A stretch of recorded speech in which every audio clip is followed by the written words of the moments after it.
Jesus transfigured on the mount.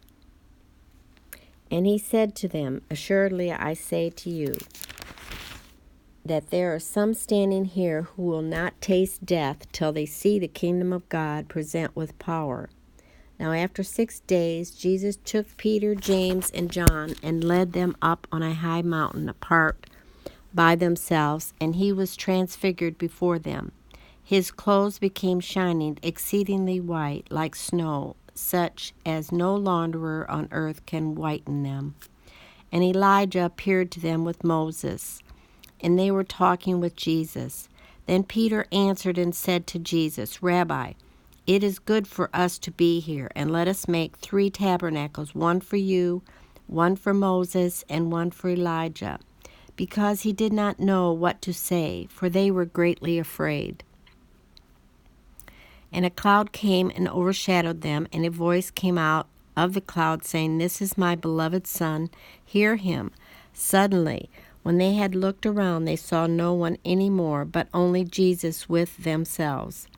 Now as they came down from the mountain, he commanded them that they should tell no one the things they had seen, till the Son of Man has risen from the dead. So they kept his word to themselves, and questioning what the rising from the dead meant. And they asked him, saying, Why do the scribes say that Elijah must come first? Then he answered and told them, Indeed, Elijah is coming first and restores all things. And how is it written concerning the Son of Man, that he must suffer many things and be treated with contempt? But I say to you that Elijah has also come. And they did to him whatever they wished, as it is written him. A boy is healed. And when he came to the disciples, he saw a great multitude around them, and scribes disputing with them. Immediately, when they saw him, all the people were greatly amazed, and running to him, greeted him. And he asked the scribes, What are you discussing with them? Then one of the crowd answered and said, Teacher, I brought you my son, who has a mute spirit, and wherever it seizes him, it throws him down. He foams at the mouth, gnashes his teeth, and becomes rigid. So I spoke to your disciples that they should cast it out, but they could not. He answered him and said, O faithless generation, how long shall I be with you? How long shall I bear with you? Bring him to me. Then they brought him to him, and when he saw him, immediately the spirit convulsed him, and he fell on the ground and wallowed, foaming at the mouth. So he asked his father, How long has this been happening to him? And he said, From childhood. And often he has thrown him both into the fire and into the water to destroy him. But if you can do anything, have compassion on us and help us. Jesus said to him, If you can believe, all things are possible to him who believes. Immediately the father of the child cried out and said with tears, Lord, I believe. Help my unbelief. When Jesus saw that the people came running together, he rebuked the unclean spirit, saying to it, Deaf and dumb spirit, I command you, come out of him and enter him no more. Then the spirit cried out, convulsed him greatly, and came out of him. And he became as one dead, so that many said, He is dead. But Jesus took him by the hand and lifted him up, and he arose. And when he had come into the house, his disciples asked him privately, Why could we not cast it out? So he said to them, This kind of can come out by nothing but prayer and fasting. Jesus again predicts his death and resurrection. Then they departed from there and passed through Galilee, and he did not want anyone to know it.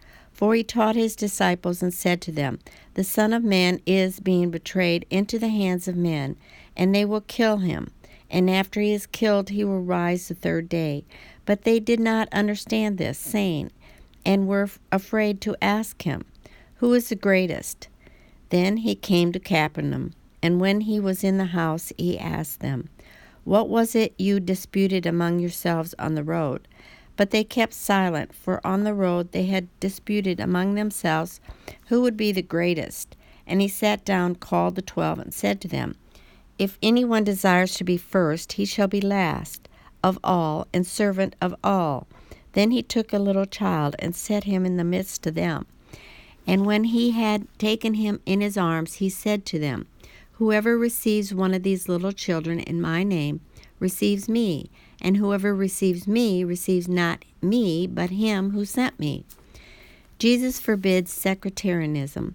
Now John answered him, saying, Teacher, we saw someone who does not follow us casting out demons in your name, and we forbade him because he does not follow us.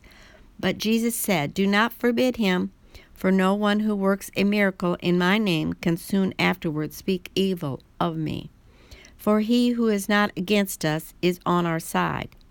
For whoever gives you a cup of water to drink in my name, because you belong to Christ, assuredly I say to you, he will by no means lose his reward.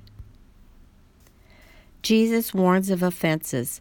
But whoever causes one of these little ones who believe in me to stumble, it would be better for him if a milestone were hung around his neck, and he were thrown into the sea.